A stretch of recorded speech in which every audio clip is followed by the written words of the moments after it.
नमस्ते दोस्तों, मैं एक भजन के माध्यम से ये व्यक्त करना चाहती हूँ किस तरह भाग्य प्रारब्ध इंसान के जीवन को बदल देता है। त्रेता युग में राजा दशरथ अपने ज्येष्ठ पुत्र का राज्याभिषेक करने वाले थे, किंतु अपनी कैकेयी रानी की जिद के कारण राज्याभिषेक नहीं कर पाए। उन्हें वन को जाना पड़ा।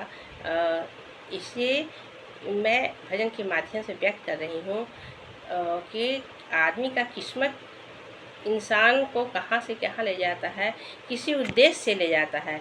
रामचंद्र जी अगर राज्याभिषेक करवा के अगर शासन चलाते तो इतने राक्षसों को वध नहीं कर पाते, नैतिकता की स्थापना नहीं कर पाते। इसीलिए उनका जीवन किसी और उद्देश्य के लिए हुआ था। इसीलिए वो तो स्वयं भगवान थे, उनकी तो लीलाएँ थीं। इसे ही मैं व्यक्त कर रही हूँ। भजन लाइक कीजिए, सब्सक्राइब कीजिए और मुझे आगे गाने के लिए कमेंट्स कीजिए। धन्यवाद, बहुत बहुत धन्यवाद। मंगल भवन अमंगल हारी, रवहु सुत सरथ अजिर बिहारी।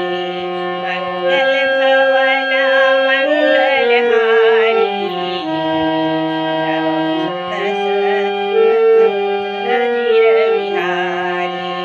राम सिया राम, जय जय राम सिया राम।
दीदी।